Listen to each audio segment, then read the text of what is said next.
안녕하십니까. 진리회프를 찾아오신 여러분을 환영합니다. 여러분은 예수님 믿고 사시는 것이 행복하신가요? 내가 예수님을 안다는 것이 우리의 마음에 끊임없는 기쁨을 주고 있느냐는 말입니다. 성경은 우리에게 주 안에서 항상 기뻐하라 라고 말하지만 과연 우리는 얼마나 변함없는 기쁨과 감사를 날마다 누리며 살고 있습니까?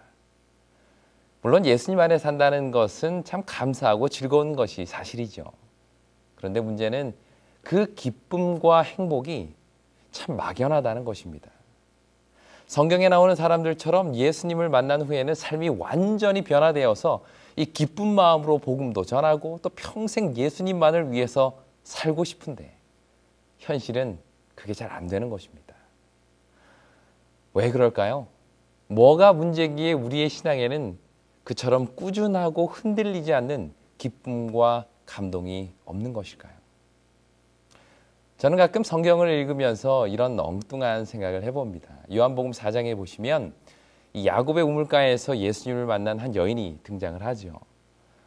이 여인은 우물가에서 예수님과 대화를 나누다가 이분이 자신이 그토록 기다리던 메시아임을 깨닫게 됩니다. 그리고는 어떻게 하죠?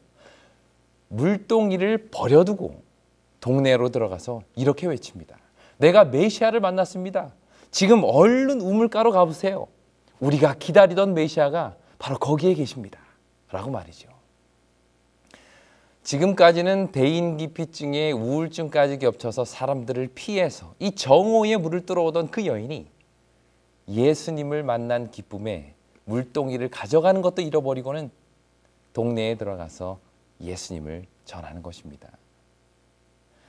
우리는 이 이야기를 읽으면서 이런 생각을 하죠. 야, 나도 정말 예수님 만난 기쁨에 저렇게 신나게 예수님을 좀 전했으면 좋겠다. 그런데 저는 이 이야기를 읽으면서 과연 이 여인은 언제까지 이렇게 기쁘게 지낼 수 있었을까 하는 궁금증을 갖게 됩니다. 처음에는 예수님 만난 것이 너무 즐겁고 행복해서 그 예수님을 전하고 다녔지만 1년 후에, 아니 1년까지도 갈 것 없이 한 달 후에 이 여인의 모습은 어떻게 변했을까요? 그때도 여전히 물동이를 버려두고는 동네방네 다니며 내가 예수 그리스도를 만났다고 외치며 다녔을까요? 이런 생각이 드는 사람은 이 여인뿐만이 아닙니다. 예수님을 보겠다고 이 뽕나무 위로 올라갔던 삭개오. 그는 예수님 만난 기쁨에 자기가 가지고 있는 재산의 절반을 팔아서 이 가난한 사람들에게 나누어 주겠다고 결심합니다. 거기까지는 좋습니다. 그런데 또 어떤 말까지 하죠? 지금까지 자신이 토색한 사람이 있으면 몇 배나 갚겠다고요? 4배로 갚겠다는 결심을 합니다. 저는 이 이야기를 읽으면서 이런 염려가 돼요. 과연 삭개오가 나중에 가만히 생각해 보니까 너무 많이 사람들에게 나눠주겠다고 약속한 것을 깨닫고는 혹시 후회하지는 않았을까?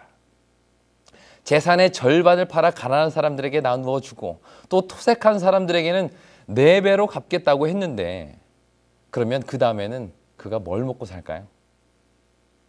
혹시라도 그 다음날 예수님을 떠나보내고 난 다음에 아휴, 내가 왜 그런 쓸데없는 소리를 했지? 라고 후회하지는 않았을까요?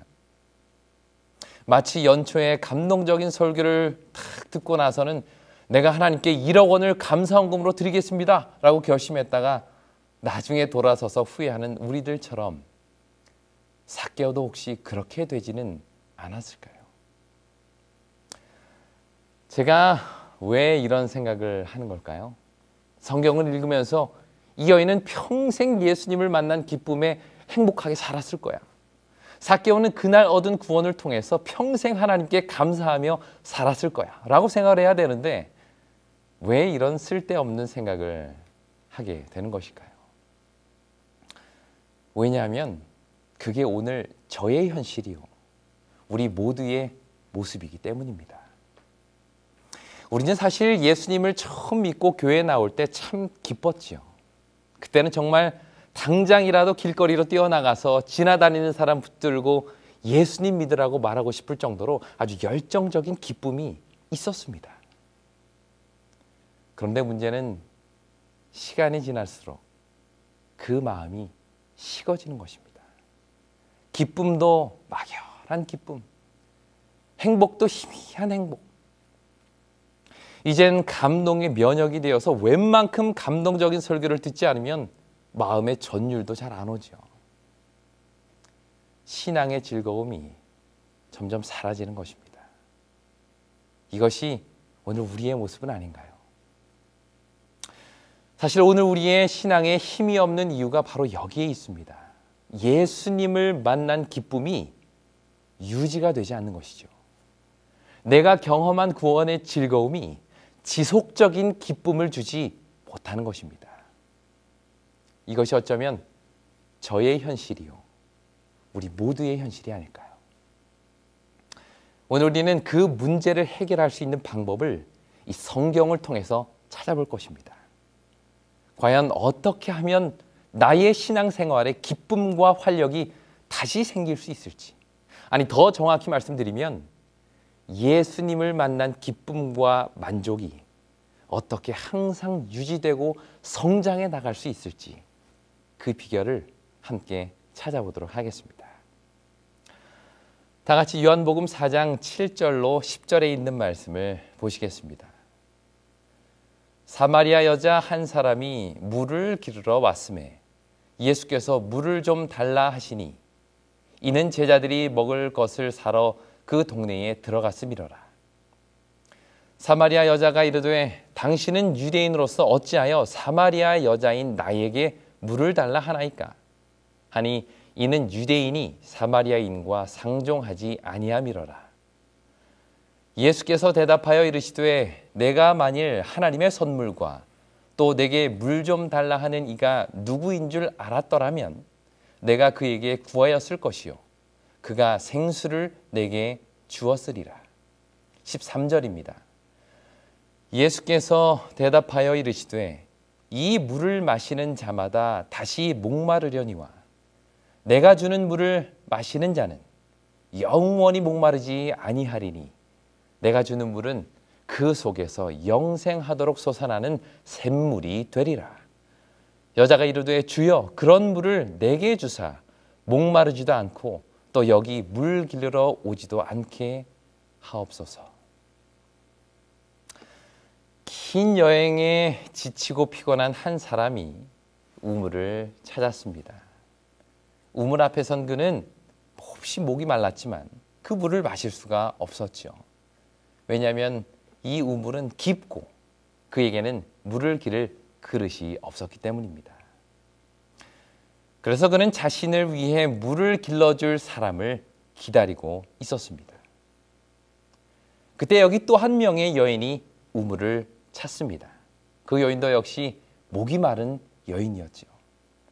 그녀는 남편을 5번이나 바꿀 정도로 사랑에 목이 마른 여인이었고요.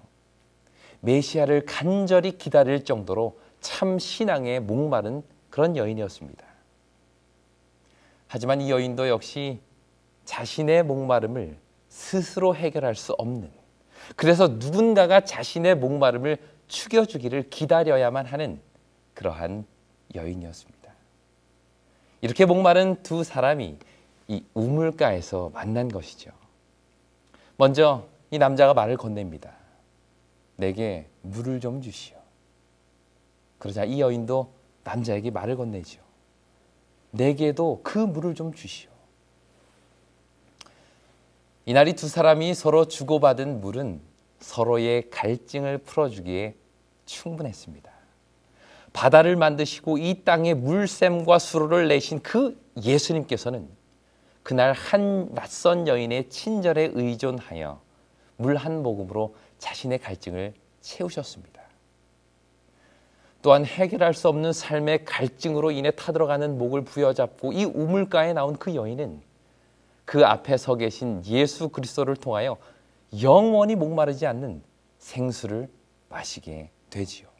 이것이 방금 읽은 요한복음 4장의 이야기입니다. 그런데 저는 오늘 이 서두에도 말씀드렸듯이 어떻게 한 번 마신 물로 영원히 목마르지 않는 삶을 살 수 있을까 하는 문제에 답을 찾기 원합니다. 우리는 다 예수님께서 주신 물을 마신 사람들이죠. 그렇죠? 예수님을 믿고 그분을 내 구주로 받아들였다는 것은 곧 그분이 주시는 생수를 마셨다는 뜻입니다. 그런데 어떠세요? 영원히 목마르지 않는 삶을 살고 계십니까? 날마다 우리 속에 생수의 강이 흘러넘쳐서 그 기쁨이 주위 사람들에게 전달되고 있느냐는 말입니다. 여러분들은 예수님 믿고 사시면서 한없이 우울해지는 경험을 한 적은 없으십니까? 예수님 믿고 살면서 얼굴 보기 싫은 사람 때문에 교회 가기 싫은 적은 없으셨습니까? 하나님께 우리의 시간과 재물을 드리는 것이 아까워서 이리저리 피하고 계시지는 않으십니까? 분명 예수님께서 주시는 물을 먹었다고 자부하는 우리들인데 왜 우리는 여전히 영적으로 목마른 삶을 살고 있는 것일까요? 여기 이 말씀대로라면 한 번 예수님께서 주시는 생수를 마시면 다시는 목마르지 않는 삶을 살아야 하는데 왜 우리는 여전히 물 구경 한 번 못 해본 사람들처럼 이렇게 타들어가는 목을 부여잡고 고통스러워 해야 하는 것일까요? 그 이유는 14절의 의미를 우리가 바로 알지 못하기 때문입니다. 요한복음 4장 14절 말씀 읽겠습니다. 내가 주는 물을 먹는 자는 영원히 목마르지 아니하리니 나의 주는 물은 그 속에서 영생하도록 솟아나는 샘물이 되리라. 예수님께서는 분명히 내가 주는 물을 먹는 자는 영원히 목마르지 않겠다라고 말씀하셨습니다. 그런데 그 이유가 무엇이라고 설명을 하고 계시죠? 나의 주는 물은 그 속에서 영생하도록 솟아나는 샘물이 되기 때문이라는 것입니다. 이게 핵심입니다. 여러분, 샘이 무엇이죠? 그것은 계속해서 물이 솟아나오는 것을 말합니다. 어디 고여있는 물을 계속해서 떠오는 것이 아니라 그 속에서 계속해서 물이 생겨나는 곳, 이것이 바로 샘입니다. 그런데 예수님께서 주시는 물을 먹으면 그 물이 우리 속에 들어와서 무엇이 된다고요? 샘이 된다는 것입니다. 그렇기 때문에 영원히 목마르지 않게 되는 것이죠. 단순히 물 한 번 들어왔다고 해서 목마르지 않게 되는 것이 아니라 그 물을 통하여 내 속에 계속해서 솟아나오는 이 샘물이 생기기 때문에 목마르지 않게 된다는 것입니다. 그러면 결론은 이미 나왔습니다.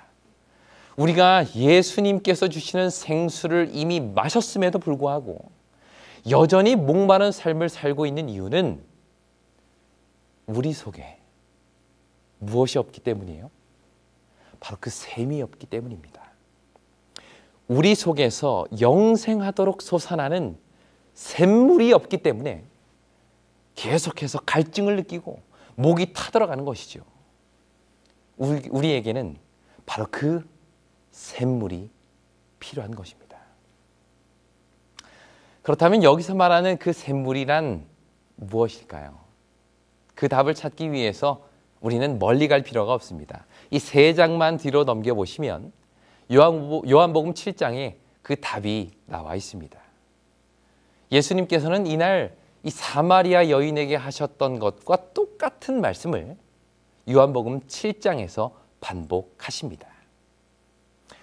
요한복음 7장 38절과 39절 말씀 함께 보시겠습니다.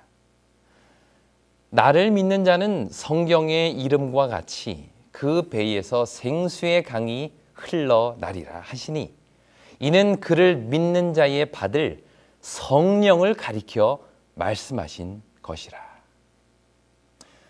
여기서 예수님께서는 나를 믿는 자는 성경의 이름과 같이 그 배에서 생수의 강이 흘러나리라 라고 말씀하셨습니다. 이 말이 요한복음 4장에서는 어떻게 표현되었었죠? 내가 주는 물을 먹는 자는 그 속에서 영생하도록 솟아나는 샘물이 되리라. 지금 예수님께서는 똑같은 말씀을 하고 계신 것입니다. 그런데 여기 7장에서 특별한 것은 이 샘물이 무엇인지를 설명하셨다는 것이죠. 그것이 무엇이죠? 그를 믿는 자의 받을 성령을 가리키는 것입니다. 다시 말하면 우리 속에 영생하도록 솟아나는 그 샘물이 바로 성령이라는 것입니다. 여기 요한복음 7장 38절에서 이 말씀을 하실 때 예수님께서 성경의 이름과 같이라는 표현을 쓰셨습니다.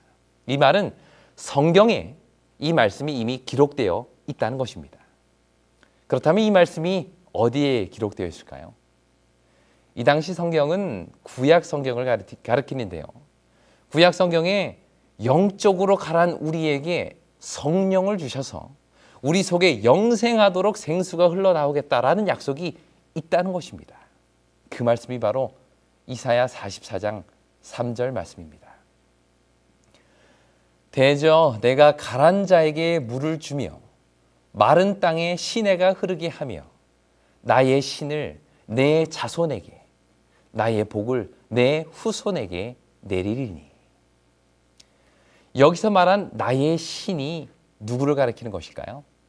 바로 성령입니다. 하나님께서는 성령을 통하여 가란 자에게 물을 주시며 마른 땅에 시내가 흐르게 하시겠다고 약속하셨고 그 약속을 예수님께서 여기 다시 선포하신 것입니다. 이것이 바로 영원히 목마르지 않는 삶을 살 수 있는 방법인 것입니다. 여러분, 우리가 예수님을 믿고 살아가지만 우리 속에 기쁨이 없고 활력이 없고 영적인 능력이 없는 이유는 바로 우리 속에 성령이 없기 때문입니다. 내 속에서 역사하시는 성령의 능력을 경험하며 살지 못하기 때문에 우리의 신앙에 힘이 없는 것입니다. 예수님께서 그를 믿는 자에게 샘물을 약속하신 것은 예수님을 믿고 성령과 동행하는 삶을 사는 자들에게 허락된 축복임을 우리는 깨달아야 합니다. 예수님께서는 단지 한 모금의 생수가 그것을 마신 자를 영원히 충족시킬 것이라는 의미로 이 말씀을 하신 것이 아닙니다. 그것은 바로 예수를 믿는 자의 마음에 거하시는 성령을 통하여 날마다 죄를 이기고 승리하며 날마다 구원을 경험하게 될 것을 말씀하신 것이죠. 여러분 기억하십시오. 예수님을 믿는다는 것은 그분을 만난 일회적인 사건을 뜻하는 것이 아닙니다. 그것은 그분과 함께 걷는 삶이요, 그분과 함께 사는 삶입니다. 우리 속에 거하시는 성령의 능력을 통하여 이 매일의 구원을 경험하고 내 속에 죄된 습관들로부터 승리하는 경험이 있어야만 하는 것입니다.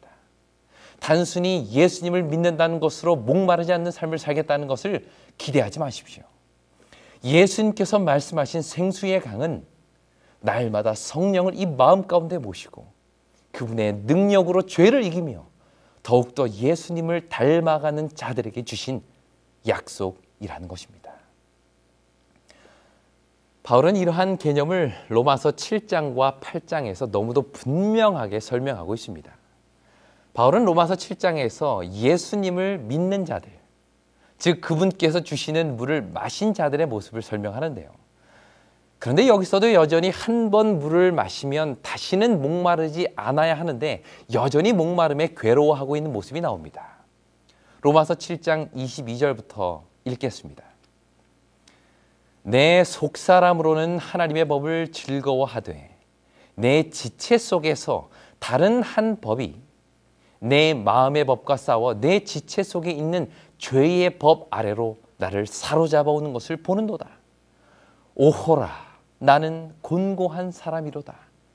이 사망의 몸에서 누가 나를 건져내랴. 이 경험은 다름 아닌 바울 자신의 경험입니다. 그는 로마서 7장을 자기 고백적인 언어로 써내려가고 있는데요. 바울은 다메섹 도상에서 예수님을 만났습니다. 그리고 그 만남이 자신의 삶을 완전히 바꿔 놓았죠.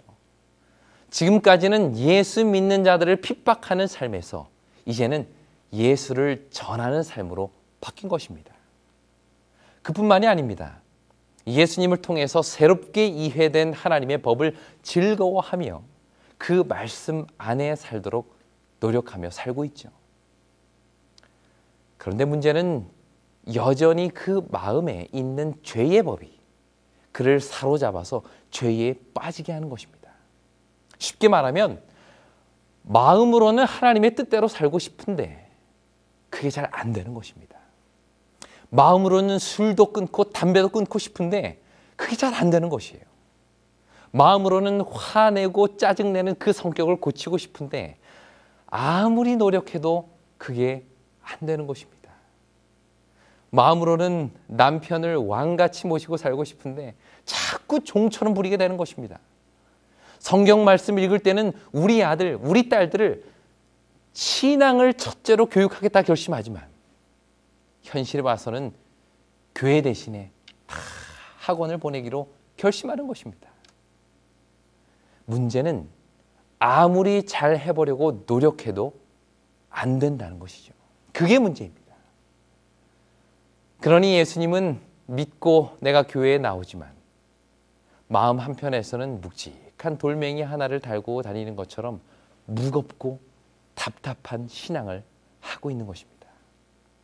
그러다 보니 신앙에 기쁨도 없고 감사도 없고 부담만 남는 것이죠. 그러면서 이런 말로 스스로를 위로합니다. 오호라, 나는 곤고한 사람이로다. 이 사망의 몸에서 누가 나를 건져내랴. 사도 바울도 이런 고백을 했으니 나 같은 사람이야 오죽하겠냐라는 생각을 하는 것이죠. 그러면서 여전히 10년, 20년 곤고한 사람으로만 살아가는 것입니다. 그런데 바울은 이러한 고민으로 로마서를 끝내지 않았다는 사실을 우리는 기억해야 합니다. 그가 말하려고 하는 것은 자신이 곤고한 사람이라는 것이 아닙니다. 그건 굳이 말하지 않아도 우리가 다 알아요. 우리가 다 살면서 느끼는 것입니다. 그러나 지금 여기서 그가 말하려고 하는 핵심은 자신이 곤고한 삶을 살고 있다는 것이 아니라 오히려 그러한 삶을 어떻게 극복하고 신앙하는 기쁨을 회복할 수 있는지를 그가 말하고 싶은 것입니다. 그것이 바로 로마서 8장의 내용인 것입니다. 로마서 8장은 이렇게 시작하죠. 8장 1절입니다. 그러므로 이제 그리스도 예수 안에 있는 자에게는 결코 정죄함이 없나니 이는 그리스도 예수 안에 있는 생명의 성령의 법이 죄와 사망의 법에서 너를 해방하였습니다. 바울은 분명히 말합니다. 아무리 내 스스로 노력해서 고쳐보려고 했지만 안 됐던 그 죄들이 누구를 통해서요? 생명의 성령을 통해서 해결됐다는 것입니다. 내 속에 거하시는 성령을 통해서 나를 계속해서 붙잡는 죄의 습관으로부터 해방됐다는 것입니다. 이것이 성령을 통한 매일의 구원이요, 매일의 승리인 것입니다. 우리가 성령 안에서 이 경험을 날마다 할 때 다시는 목마르지 않는 삶, 다시는 갈증으로 괴로워하지 않는 삶을 살게 된다는 약속입니다. 왜냐하면 성령을 통해서 우리 속에 영생하도록 솟아나는 샘물이 생기게 되기 때문이죠. 우리는 누구나 해결되지 못한 죄된 습관들을 가지고 있습니다. 아무리 결심하고 노력해봐도 잘 안 되는 부분들이 다 있죠. 어떤 분들은 그것이 자신의 품성의 문제일 수도 있고 어떤 분들은 그것이 대인관계의 문제일 수도 있습니다. 또 어떤 분들은 그것이 어떤 세속적이고 선정적인 세상의 문화일 수도 있습니다. 분명한 것은 우리가 신앙하고 살아가면서도 이러한 죄의 권세로부터 승리하는 경험 없이 살아간다면 그 신앙에는 즐거움도 없고 능력도 없다는 것입니다.